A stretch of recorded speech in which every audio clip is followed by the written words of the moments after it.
It's a pleasure to be here today. It's a pleasure not only to talk about a topic that is extremely important to all of us, and I would add, too, important to the State Board. I want you to know that in their most recent reiteration of their comprehensive plan, they have worked very hard to file that plan down to what they believe are the most salient and important issues for education in the Commonwealth.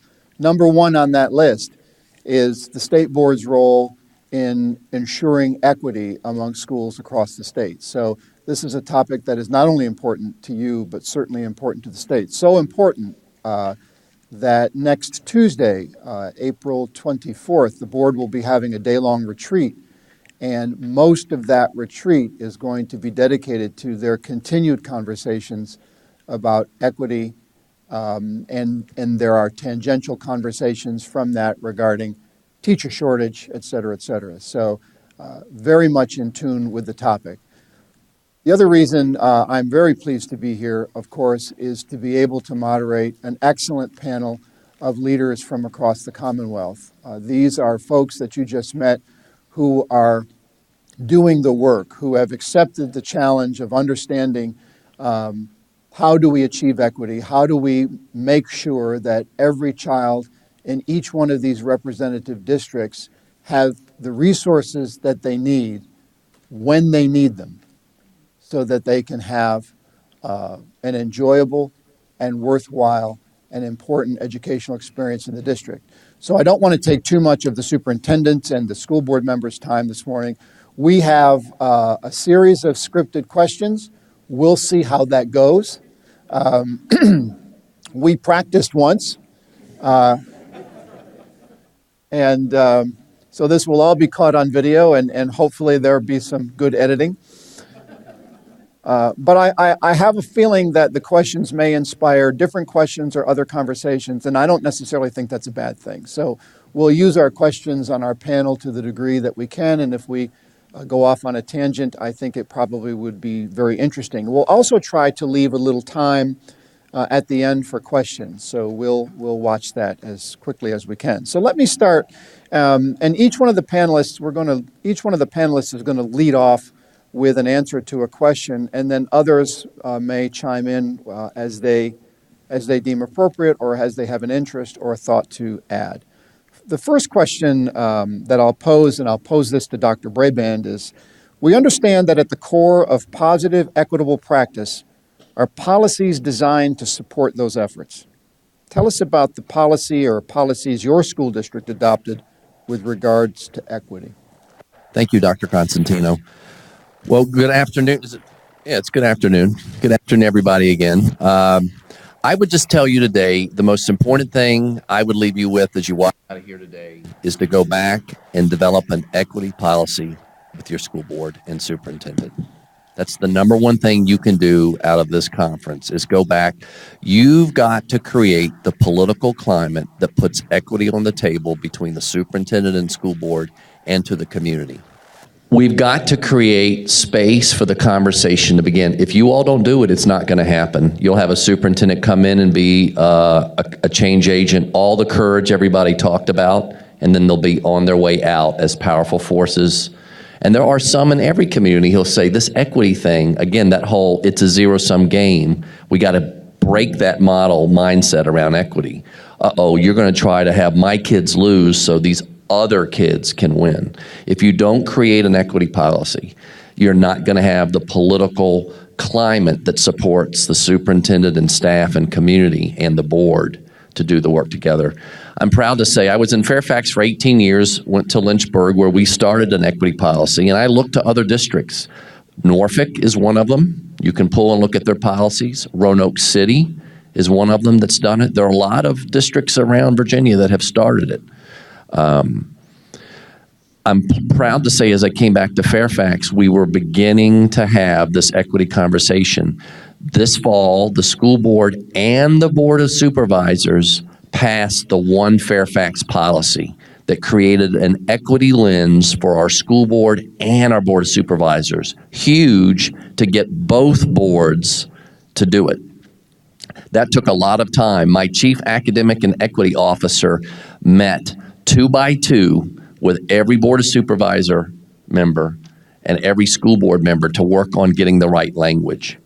But the fact that we've got it passed by both boards gives both the county executive and myself room to say things that we're going to put forward are going to be under this lens of equity. So I could keep saying a lot more. Biggest thing to take away today is go back, if you don't have an equity policy, to create one with your superintendent and begin the engagement of your community in the journey. If you don't set the table for conversation, you're not going to have room to get the work done. And you need, I don't want to say permission, but you need to create and seed the climate so that people understand the rationale. If you just drop equity like a thunderbolt in the sky, you're going to put people on the defensive instead of understanding what the case is.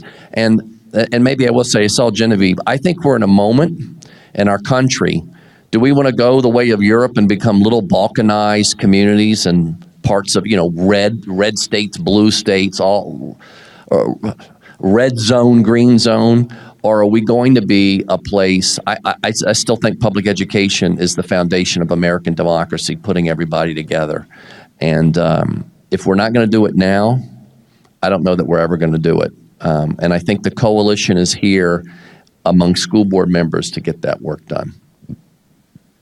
Anyone else want to talk about? One Fairfax policy, you can Google it, look at the language, and I would encourage you, Norfolk, Roanoke City, I know Chesterfield, just talking, they just did equity work, and there's a lot of districts doing it now.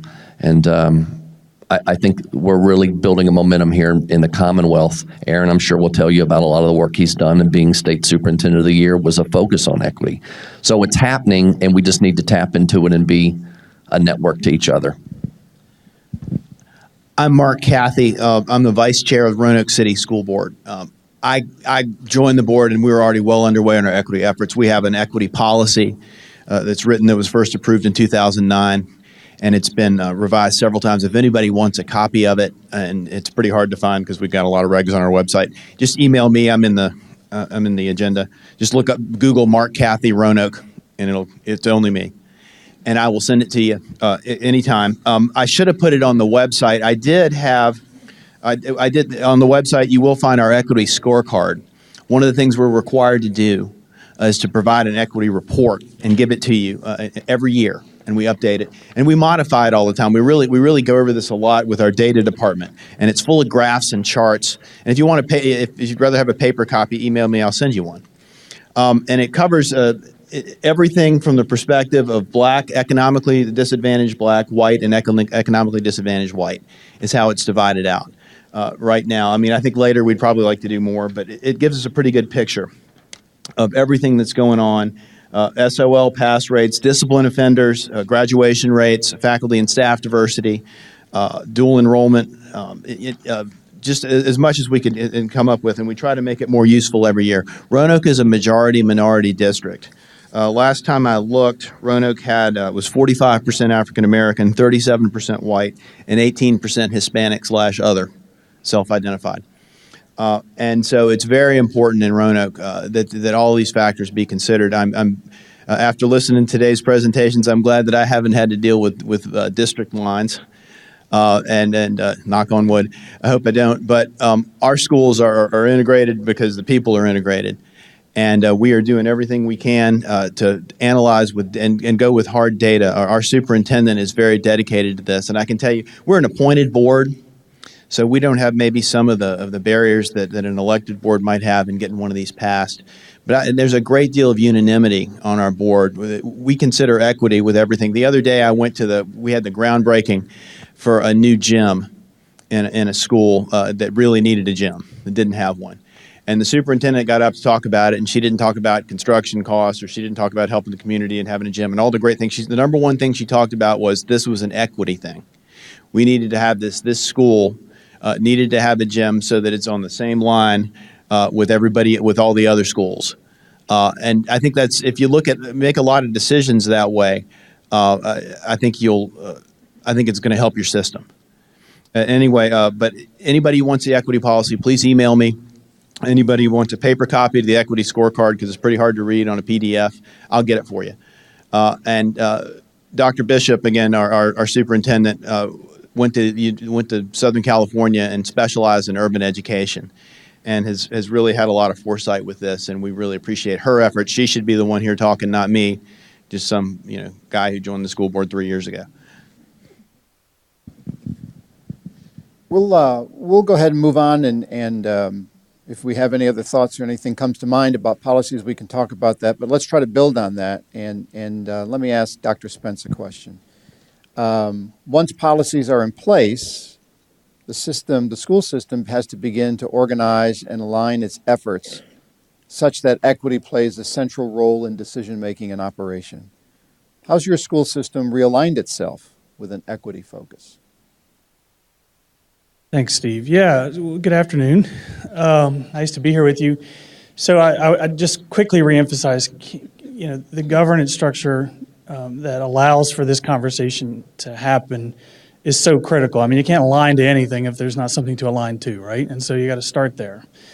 To get the division really thinking about at all levels equity we did some storytelling. So when I got to Virginia Beach, there were 16 schools that weren't accredited, and I asked our demographer, it's one of the nice parts about being in Virginia Beach, you have a demographer, and I asked our demographer if they could create a map for the rest of the city and then put concentrated poverty on that map, and so we did that. And then I said, now overlay all the African American students on top of that, and then when you're done with that, put the schools that aren't accredited, and you won't be surprised to understand which schools fell in what zones. But nobody had ever shown people that, so I started putting that up, and I said, you don't have an accreditation problem, you have an equity challenge. And so those are powerful pieces, in that case, of visual data, but of data that allow you to kind of then begin to drill down into what are your significant challenges. And so as we began to unearth what our real challenges were, there were many. Virginia Beach traditional middle class school division with shifting demographics and didn't necessarily respond to those shifting demographics. And so, we identified a number of key issues around disproportionality and discipline and lots of achievement gap challenges and issues associated with access to rigor, for example. And so that created opportunities to construct new dialogue both at the division level and at the school level. And so one of the ways we brought some alignment to the conversation was to revamp our continuous improvement process and make it a very dialogue-driven process between the central office support teams and the schools, with the intent that we would, quite frankly, tier our schools and deal with school resource allocations differently than perhaps traditionally. So rather than thinking about equal distribution of resources, think about equitable distribution of resources. Does that school need a literacy coach as much as that school might need two? And those sorts of conversations that began to come up. But having those conversations driven by really rich data conversations at the school level, which frankly were designed to go like this.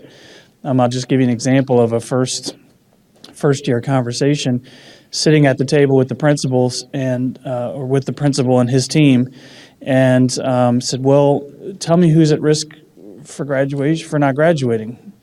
Give me how many kids are we talking about? And so they're scrambling through their book, and they get to a page, and it looks like 43.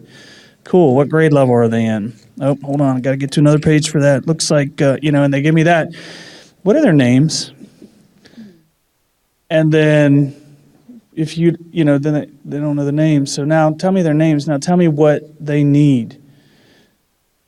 And then identifying a need for each individual student. And then as you identify the need for each individual student, you can begin to identify the redistribution of resources to help you figure out how to support that school and make sure that that school can be successful. So what's happened in a really transformative way for us is over the course of the last 4 years is we've been able to have some very rich constructive dialogues about what principals actually need to make sure that their schools are successful. So at the school level, it's become about each individual student understanding who they are, knowing what their needs are, and then getting the right resources into play for each school. So that's one way of aligning your work to your equity challenges. The other part of that, of course, is division level alignment. So we had our team reflect a lot on the division's vision and mission. And, a pretty simple but can become a very challenging question is, that sounds great. Every one of us has a vision statement and a mission statement, I would assume at this point. I'm guessing there's not a lot of variation because we're all in this for the same general purposes, which are to create 21st century global learners who are critical thinkers and problem solvers, and they're all going to reach their highest potential. Is any of this sounding familiar to you all? Yeah. That's good, by the way. Somebody once told me that was bad. I thought, why? We're all trying to do the same thing for children. Anyway, the question we asked at the division level was, does our work enable that to happen for all children? That's the real question. And then you have to prove that to me with data, right? So if you say you want all children to be critical thinkers, what does that look like in terms of classroom pedagogy? And then if classroom pedagogy looks like that really challenging, deep, rich thinking, but it's only in some schools, why is that? And what we found early on was, quite frankly, because in our schools that weren't accredited, we were playing drill and kill. And that just can't fly in a situation where, as a division, you're trying to align your work to the idea that all kids get our very best every day. And so then that allowed us to have some deeper conversations at the division level about, for example, expectations for learning. And so we created a teaching and learning framework, which clearly defined the expectations for what we would see in any classroom. And then right in the middle of that framework is every child, every day. So the idea is, this isn't for some kids, this is for all kids. And then I could give you any number of other examples around that, but we've had a very rich and difficult conversation about our discipline practices associated with that same conversation at the division level to say, so, we have 25% of our population is African American, 10% of our population's African American boys. They're 40% of our suspensions. I'm not alone in the room on this one, by the way. And are we okay with that? That's the kind of questions you need to be asking as leaders of your school divisions. Are we okay with that? And if we're not okay with that, and this is where creating the space for this conversation so critically important, is you got to be ready, because there's some people in your communities who are seriously okay with that. And they don't want to hear that you're going to do things differently in terms of discipline, because if you start doing things differently in terms of discipline, like research-based PBIS and mediation strategies and things that we know actually work for reducing behaviors in the classroom, people will think you're coddling children. And so anyway, that is another example, and I could do more later, but anyway, about how you align your division level work and your school level work to the equity challenge. Thank you. Let's kind of continue on that theme for a moment. I liked what you said earlier when you said you don't have an accreditation problem, you have an equity challenge. I may steal that. That's a good line. The state board in the last couple of years has been wrestling with this notion of accountability and accreditation, and what's appropriate, and our students benefiting from the systems that we have in place. And starting in the fall, we'll roll out a new accreditation system which eliminates immediate denied accreditation. And I think that it speaks to what Aaron just said. I think the state board is understanding that labeling someone a failure out of the gate doesn't help anybody. So what we need to do is to provide some sort of a space in which we can promote the concept of equity. And so for the first time, as you all well know, in addition to some of the traditional measurements that the state has been taking, we are starting to look at reporting groups much more closely. We are starting to look at things like chronic absenteeism, which has been scary for a lot of us. 37 of the 50 states are looking at chronic absenteeism. It's a large national conversation about that issue. And all of that, I think, speaks to what is a state's role in trying to align systems so that we can achieve equity. So continuing kind of in that theme, let me ask Dr. Herron a question. We're talking about realigning systems and processes to improve outcomes, and I have to believe that there are times when that's just not easy to do. Can you tell us a little bit about things that systems or processes that you have tried to align or you've tried to change, or any challenges you have faced when you try to bring about these changes? Thank you, Dr. Constantino. Good afternoon, everyone. Delighted to be part of the panel this afternoon. Basically, I think when you see Williamsburg-James City County Schools, you probably think, what on earth is she doing here today? Because they certainly couldn't have an equity problem. As Aaron said, he was talking about accreditation. We've had schools fully accredited, all of them, for the last 12 years. And yet, there is a very compelling story about equity underneath, because our vision states that we champion the success of all students, and when we start to look at our data, we're not championing the success of all students. Williamsburg-James City County is changing, demographics as well. We have 35% free and reduced lunch. We have about 700 English language learners. We have over 300 students who are homeless in the city of Williamsburg alone. So we have a lot of growing challenges and changes that are coming our way that in many ways we're not ready for. So the challenge that we had was to actually start the conversation. And some of you may be in that position today as well.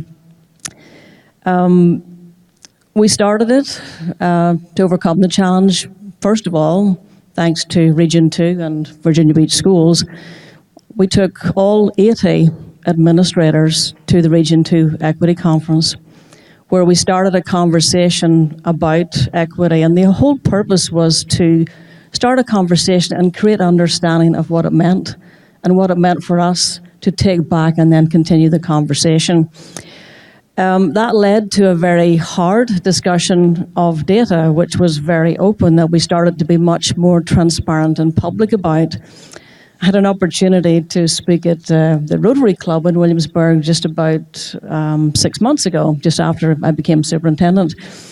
And it was a great conversation because not everybody in the room realized that we had any issues, because we're accredited, where people come to live in the community, and yet they didn't know what was happening underneath the surface. And that's fairly typical. So we had a conversation about data, like Dr. Spence. We realigned all of our school improvement plans. Every single school had a focus on equity. Where are your achievement gaps? What did they look like? We had every school as a leadership team set very specific, concrete, attainable goals. Then look at the strategies to make things happen, to actually make the improvement, whether it was for special education students, which is a huge gap for us in attainment, or African American students, or socioeconomically disadvantaged students. We have several big gaps that are all in the teens or more, which is huge. So they set goals, they had strategies to attain them, and we held administrators and schools responsible for getting there. And we're beginning to see movement, but we have many, many challenges still to face. The other challenge, which I think, again, is a perception one, is the allocation of resources within the schools. Every student is given a dollar amount per student to the school level. We don't differentiate between students or schools. And for the first time, we had the very beginning of a conversation about how to allocate resources based on student need. And we took a little chunk of money away from every single student, just at the secondary level, and set it aside and said, we're going to have that money follow the data and the gaps in student achievement this year. And we'll come back and tell you what happened with it and the impact that it had on actual student data. Another challenge we had was to really start to talk more openly in the community about our gaps and our data.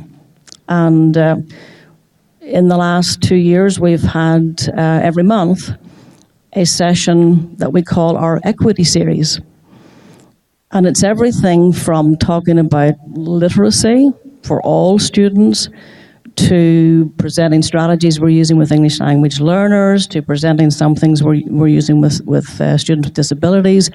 But every single session starts with, here are the students, this is what we're doing, this is the impact.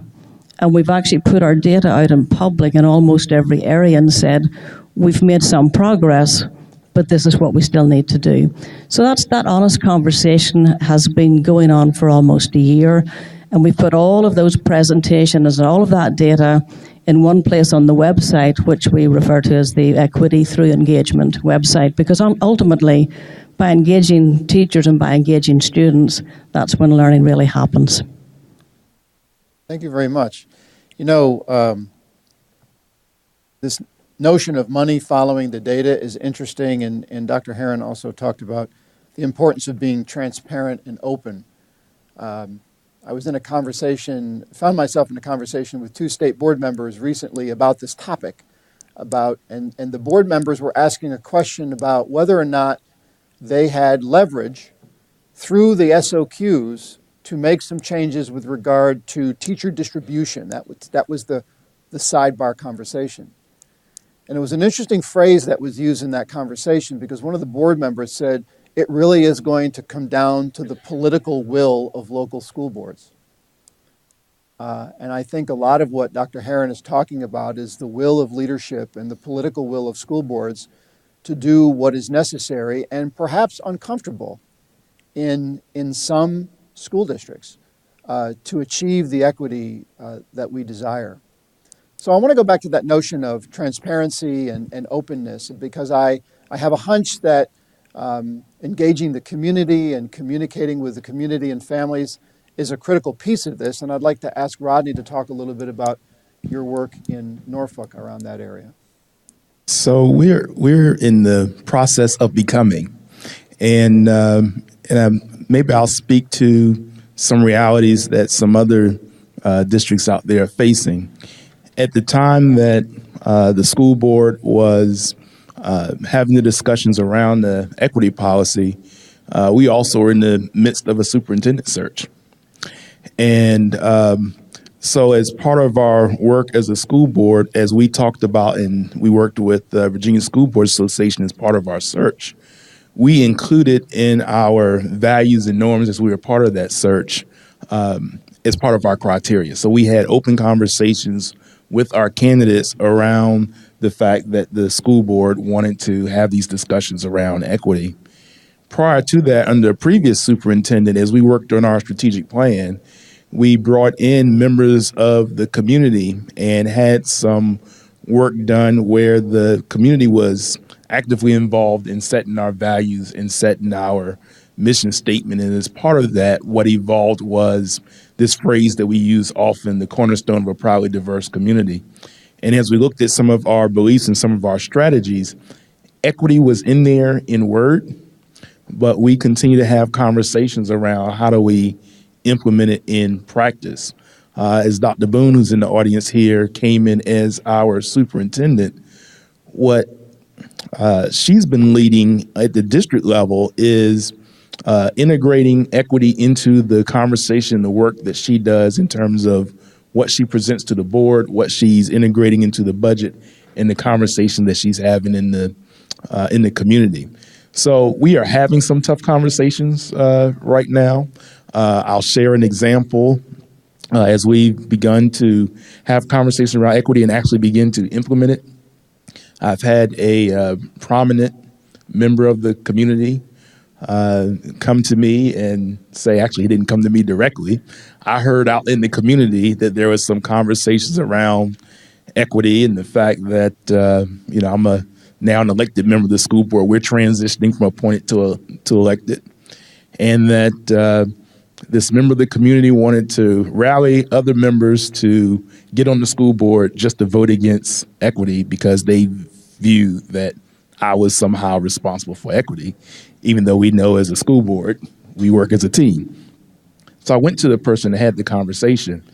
And one of the things he said to me was, as we were having these conversations, he viewed it as the zero-sum game, that even though he didn't have any children in the public school system, he just felt that if we were having conversations around how we were going to support schools on one side of town, then that had to mean we were taking resources from another part of town. So those are some real tough conversations that we have to have.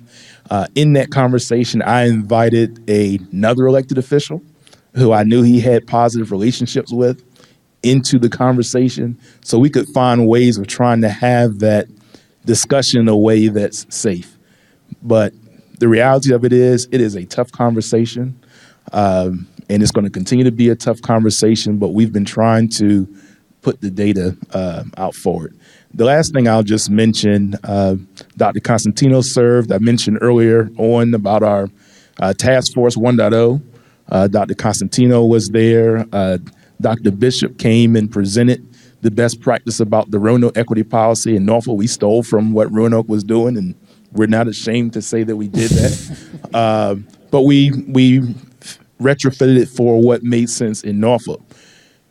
Well, something I would like for the association, at least the folks that are here, to consider, the Virginia School Boards Association really stepped up and allowed us to have conversations as a division, because the School Board Association is part of the annual conference and is part of doing things like this hot topic, allowed for these type of conversations to take place.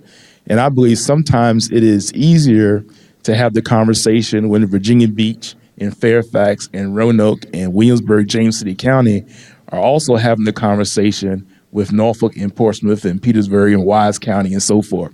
So I think the School Boards Association, with the support of the members in this room, has been very important in allowing us to have a conversation that I'm not sure we could have as well as we're having it. And then as part of the governance training that they do with us, allowing us to talk about it from a governance team perspective as well as from policy. If I could on that, in the end, defining equity is one of the biggest things I could say to you all as school board members. It's not a white thing. It's not a black thing. It's the right thing to be doing. Virginia and Maryland are the last two southern states where the majority of public education kids are not poor or of color. Every other state in the South, the majority of public education kids today are black or Hispanic and poor. We still have a coalition in Virginia of both middle class, of across all races, but including white families, let's just name it, white families who still believe in Virginia public education. I have to smile. I told Genevieve and Chris, who was here earlier, and I'll tell you myself, I grew up in Newport News, she in Richmond, and Chris said he was in a Title I. White people who went through what Dr. King's dream was. We lived integration. I moved to Newport News in 71, 73 I started. There's a coalition of people who believe in equity, and we've got to bring that coalition back. We've got to define equity. Every place, when I was a principal in Lynchburg, go look at the data. Actually, our white scores, everybody did better. Our white scores even did better than before. It's not something that's going to hold down white or Asian kids to just help black or Hispanic kids. And there's other forms of equity, by the way. There's male and female. There's issues around sexual orientation, socioeconomic. Aaron talked about data. Get your policy first and then ask your superintendent for the data. If you haven't seen it, you need to see it. And superintendents need to be held accountable for it. We've been afraid, even in Fairfax, afraid to show it. We're just starting to put our own equity profile. Albemarle County has a great one too, by the way, wherever they are. And we modeled ours. Fairfax modeled ours after Albemarle. And we got to get used to the Nova, Rova, all the divisions. But I think the most powerful thing today, policy, data, and more of this collaboration. The most exciting but scary thing for a superintendent is seeing school board members across districts talk.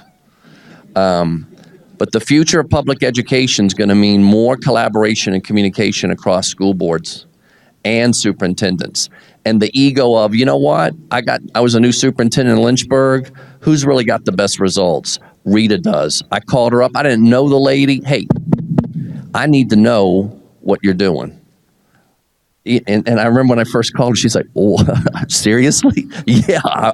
I mean, we've kept some of the good stuff, just like we have for kids, even among districts. Like, this is good. We need to all be sharing the things that work. And the truth is, almost all of us have practices that are working. We saw the principal today. You hire the right superintendent and the right principals, you're going to get the right teachers, folks. You hire the right leaders. You hire the Herrons. And I know I should remember your first name. Olwen. You hire the right people and the work will start. But you got to support them with policy and leave room for when the data happens, when someone to take the pot shot going, nope, this is the right thing. And I got to tell you, just as an unrelated thing, but I just turned 50. I watched HBO King, The Wilderness Years, the last 3 years of Martin Luther King. You got to watch that documentary because he went from just the simple black-white issue of laws to the equity issue of economics and outcomes for kids. And there was less public support. And there was a push of, well, let's just make it about race. It's black power. King said, this is a bigger thing. This is about the moral right of every human being to have dignity, love, and a good education. That's the coalition we've got to recreate, I think, 50 years later and say public education is that dream. And this equity, if we don't do it, we're going to continue to get nibbled at the edges by government policy that continues to try to pull our families of means out of the public schools. Virginia is not there, but I worry. We've got to firmly say we're about it, and then people won't care. There's excellent schools, it doesn't matter. We're not going to look at a school to determine. And I totally agree. All that website stuff in Lynchburg, I felt that too. You go on Zillow, and that should be illegal. It's just test scores. It doesn't really say how your kid did on the test. But anyway, I know I got off the subject there, but I just feel that fired up. If we're not doing it now, there's a window, and the window's closing. And unless we lift up equity now and get it done, we're not going to be in the same place. We're not even going to be able to have this conversation because people will have moved on and done other things and gone other places. We got to define our product, be proud of it, and say equity is the right thing for Virginia public schools to do. So, thank you. Yes, absolutely.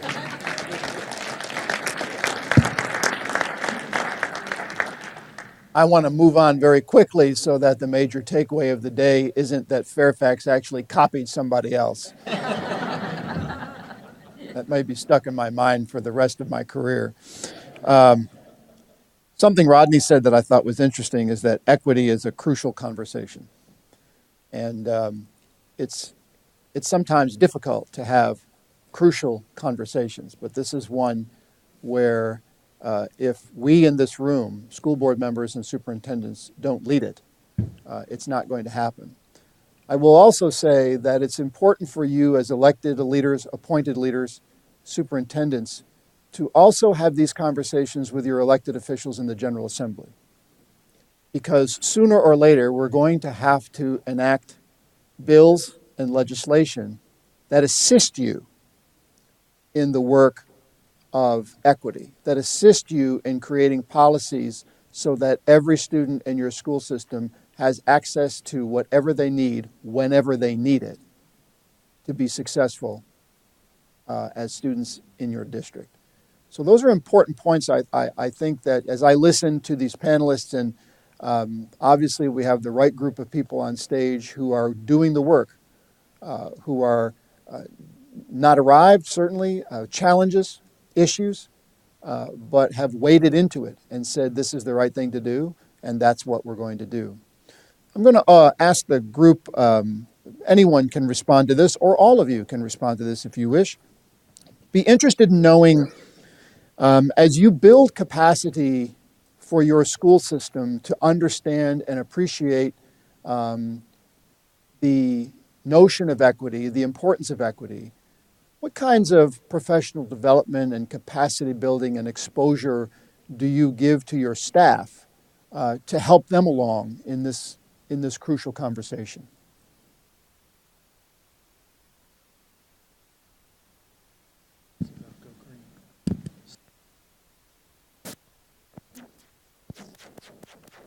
Is this the bad one? You take Cafeteria voice.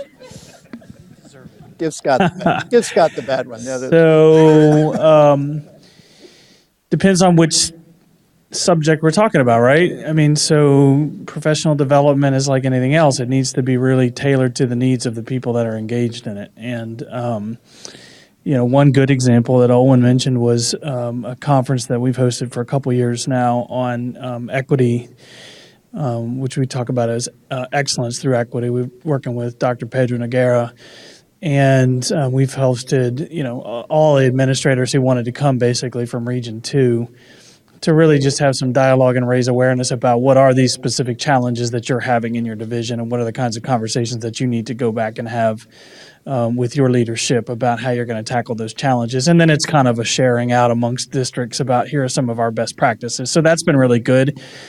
Anybody can do that. We stole that idea from these folks up here in is this Region 1, Chesterfield? Anyway, yeah, from Region 1. I mean, Chesterfield did it, and we're like, that's good. We can do it better. Let's do it in Virginia Beach. But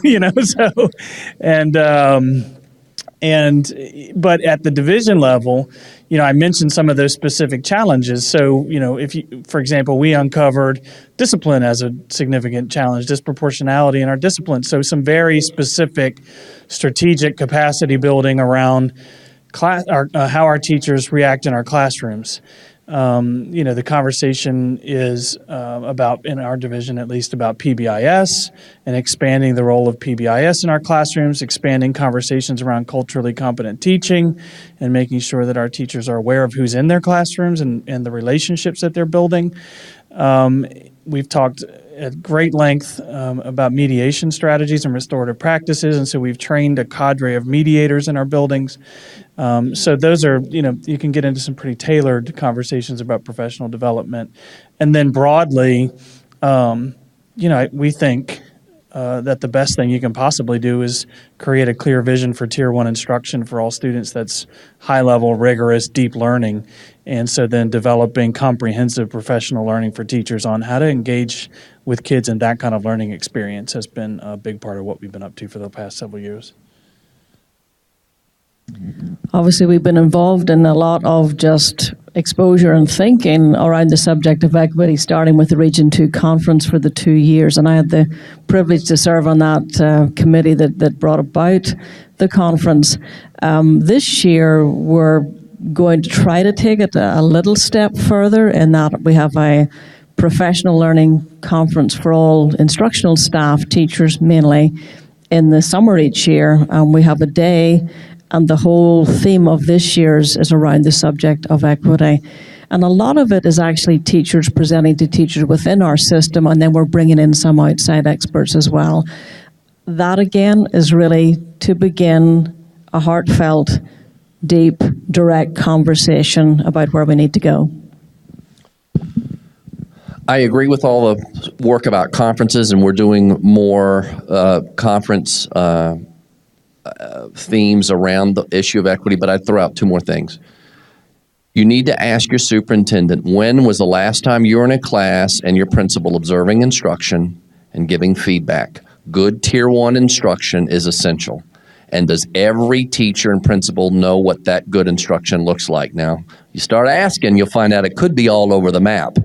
And ironically, we're in the middle of going back in Fairfax 20 years ago when I started. Bud Spillane had something called Skillful Teacher.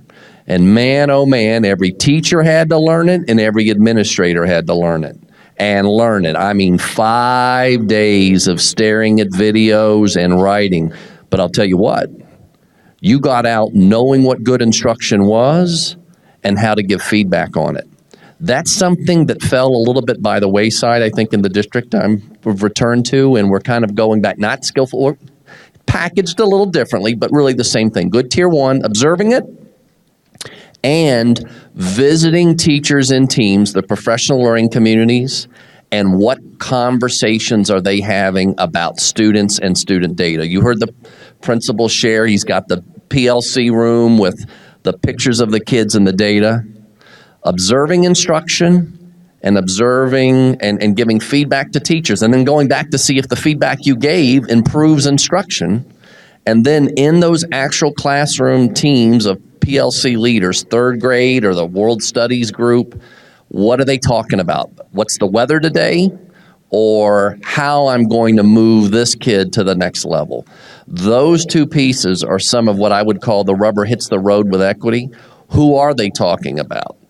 What kind of instruction are they giving? I have to tell you, over my own career, I went in some advanced classes. It was the same daggone lesson that was in the regular class. The only difference was in the advanced class, it was mostly white folk. Just saying. I'm like, so why are we even separating out if really we're just teaching the exact same lesson? And I think one of the biggest moves we're going to have to make as SOLs recede is rigorous curriculum for all, advanced curriculum for all. TJ, the top school in the country, we've back mapped all that. In third grade, if you're in the higher level math, you got a shot to get in that school. If you're not, you're out of luck. I don't care whether you're blue, black, purple. If you're not giving kids rigorous curriculum early on, they don't have a chance in heck of getting to their full potential. Checking that curriculum audit in elementary school is huge. But what we've been doing a lot in Virginia is tracking. We test them in second grade and then take a group and move them on out. And you're not going to change it overnight, but whatever the group that you moved on out, whatever they're learning is what the same group of kids can learn right now. You don't have to wait on that. Those teachers can learn that curriculum, teach that curriculum. I've learned since I went back, TJ has a completely different curriculum than the Fairfax curriculum that we built. Huh? What are you teaching? Let me see that. So it's really not making curriculum and the instruction some secret sauce that only a few kids and a few classrooms are getting. So our current task force, of which we're all members, as I mentioned earlier, is working on 2.0 of our report. If you go on the VSBA website, the 1.0 report is there. We were intentional in there. There's a section dealing with professional development training, and there's a particular area in there that deals with school board members. We focused on what superintendents and staff need to do. We've talked about the General Assembly. We talked about school board members as well, because we thought it was important to send a message to the General Assembly and send a message to the community as a whole that we as school board members are willing to do our own professional development around these issues dealing with equity if we're going to be courageous enough to ask superintendents to do so. So I'd just like to thank everybody who came to this hot topic, because this is part of our own professional development as school board members. And I would encourage, as I mentioned earlier, as we may look at opportunities for equity at our convention, our statewide convention, additional hot topics at our regional levels, that we would go back and share with our colleagues the importance of our role in being able to set the vision and set the governance that then would allow for this other work to take place. Just coming back from the National School Boards Association conference, I took time to try to attend some of the sessions that were dealing with equity so I could learn from other school board members outside of Virginia, as well as inside Virginia, of best practices that they were using. So we have these opportunities for professional development. In some of our work with the state, some of us may not know that we're required to do some professional development. It would be a great opportunity to do it around equity and this relationship between the governance team as a whole moving forward around the conversation. When I spoke earlier, I buried the lead a little bit, which is what have we done in Roanoke with our equity scorecard and with our equity policy? And I can tell you that we've moved our graduation rate from the high 50s to 90%. And that 90% is equal between blacks and whites. In fact, to the tenths of percentage, the black graduation rate's a little bit higher. And that's what we're talking about with equity. We think we can get everybody to achieve. We can get everybody to rise up and really do some great things. And we're not there. We want a higher graduation rate than we have, and we want things to be better. But we think we've made real progress that we can track. We have a great assistant superintendent. He actually is retired from Rockbridge County, named Dan Lyons, who's really good with discipline and works with discipline and is working on our discipline. Because one thing you can find, and I'm saying this not so much from experience from Roanoke, but in reading about it nationally, you get a lot of pushback on discipline and equity from your faculty. And you do. And that's a real, and some of that is bias that people don't know about. And one kid is rowdy and incorrigible, and another kid is just smart and restless. And you can't have that. And people don't realize that, and they're not doing it out of a bad faith place, but they're doing it out of a place. And you've just got to teach that. We would like to have a much more equitable distribution of races in our faculty. We do not have that right now. We track it. We do not have as many African American faculty as we would like. It's awful hard to get a 20-year-old person to come to Roanoke if they ever want to get married, and that goes for white people or black people. And we have to work on that. You know, I got married, but I got married before I came. But anyway, and everybody has those issues. We want, you know, we could hire up classes and classes full of great African American teachers and still not have enough. And you know, that's just something recruitment everybody knows, and recruitment's another place that equity is really tough about. But all of these questions ultimately are going to make your system better, and there's going to be pushback. And again, we don't have the politics of it so much because I'm an appointed school board. But I can tell you that everybody on that school board, there's a great deal of unanimity on our school board anyway, and we're very fortunate to have it, that the decisions we make are always informed by equity. And we know from what we've seen in the 9 years we've had the policy that it's gotten results. And those results have come back in grade, you know, in kids graduating and kids getting jobs in technical education and everywhere else. And we really find it to be valuable. And I'm just delighted to see that this room is so full and that there's a real interest. And thanks to the VSBA for making this possible. I came from an appointed board in Lynchburg. I'm back with an elected. It's definitely different. You go back and create the policy, and you put the data in front of the board and the community, you're halfway to the political mountaintop. That's first. Policy says this is where we're trying to go. The data is going to help show why you need the policy.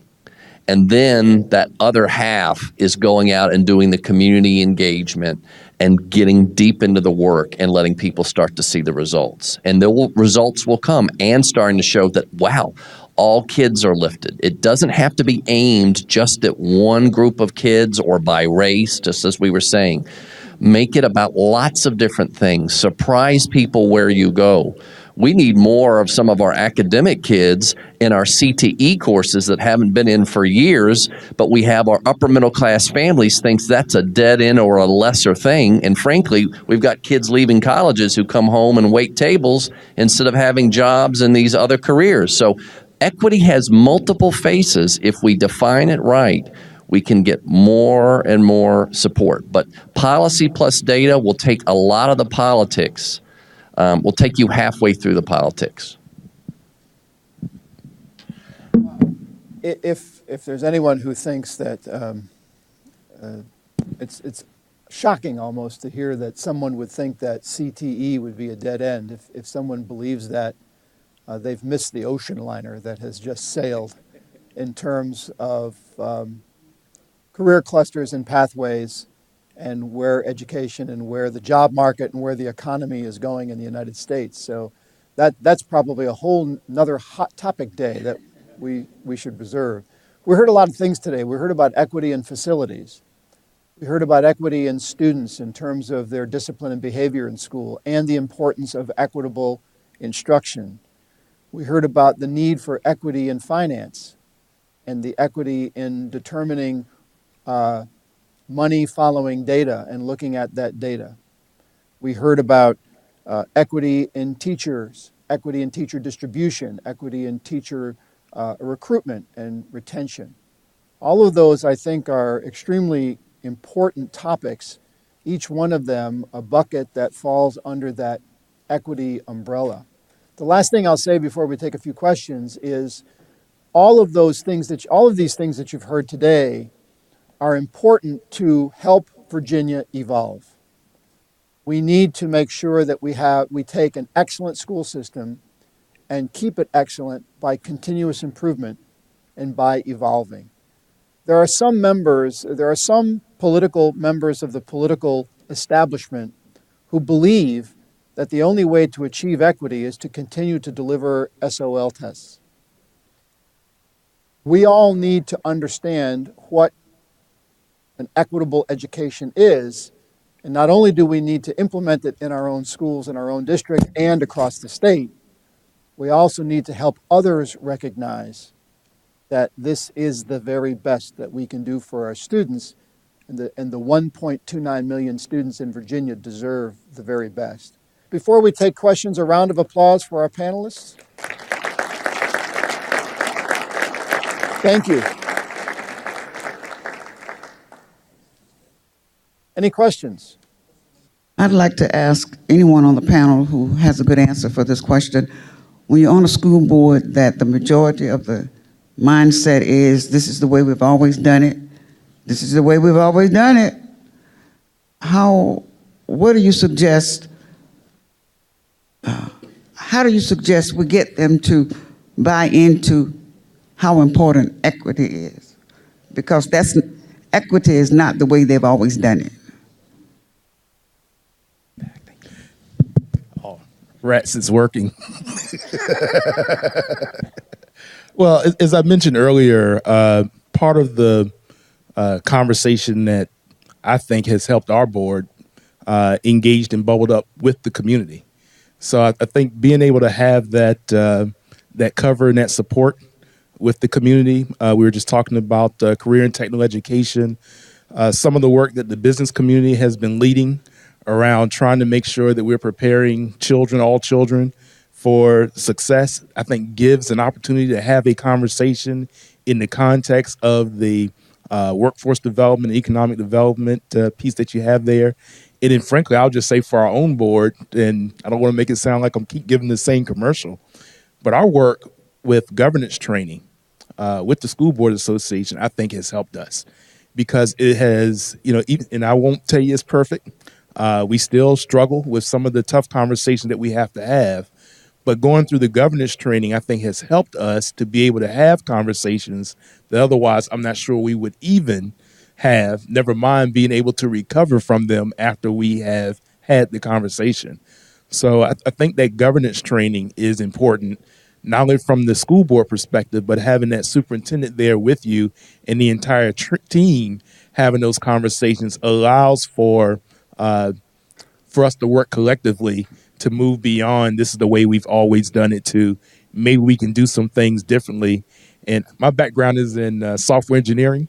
So sometimes you have to prototype some things and rather than just trying to roll everything out very big. So I think those are opportunities for getting there and being able to move what we call that mindset.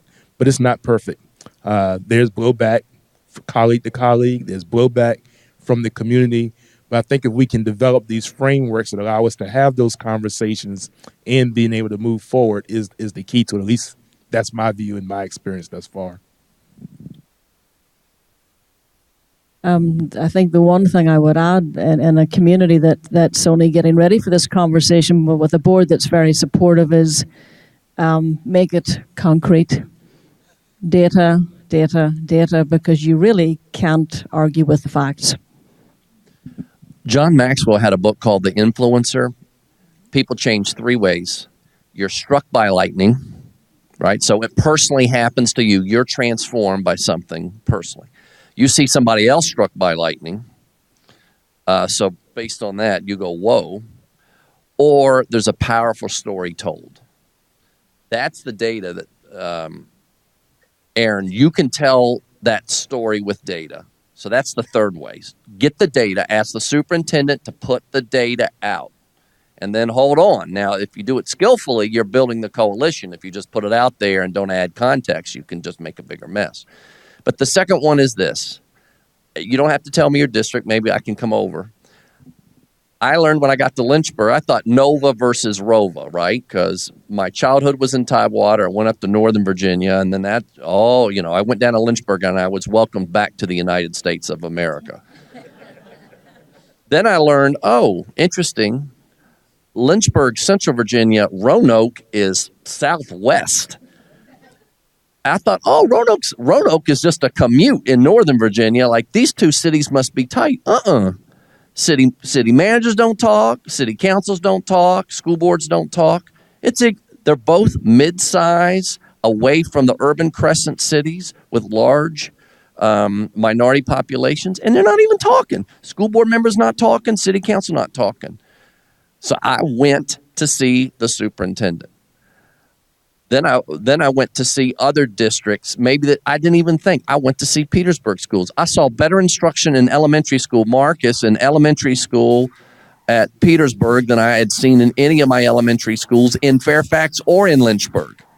That's one of the little mysteries that we don't miss, that the best instruction somehow in the classrooms where the wealthiest kids are. And sometimes some of the weakest instruction, now that I better be careful what I say now because the camera's on. You'll be surprised where you'll see some of the weakest instruction. You'll be surprised, but because everybody looks the same, oh, it must be good, and everybody's happy. That doesn't mean they're getting good, rigorous instruction. So I think it's time, find first the district that looks similar to yours and go see. Especially look and see if they got better results. That's what we need to do more of. Think about if VSBA put you in by tiers of performance, right, at the next VSBA conference. I'm not trying to stir things up, but the high performance, mid performance, and low performance, and then you're in there going, uh-oh. The other is you've got to create norms, board norms. It took me 4 years in Lynchburg before I asked VSBA to do norm setting. I should have done it in year one, and that's what I'm doing right out of the gate in Fairfax. It's hard because some boards, look, you can't even discuss the weather without having a show. But if you don't have the norms get built, you've got to have those built. Have them go see another district, and I think it'll start to transform mindsets and myths, even that I had. I've lived in Virginia my whole life, and until you get out of your bubble, you don't know anything. And we got bubbles all over the state, everybody thinking one thing about themselves and something about the others. I just wanted to add one thing. I don't know about the grouping by what you described it, but we already have regions within our VSBA, and we have regional meetings. And so when we go to the different conferences and they ask for us to break out in our regions, so we have our regional meetings, we have the opportunity to take this conversation that we've had today back to our regions where we have that level of diversity and the ability to have that communication. Once again, would you help me and thank the panelists today?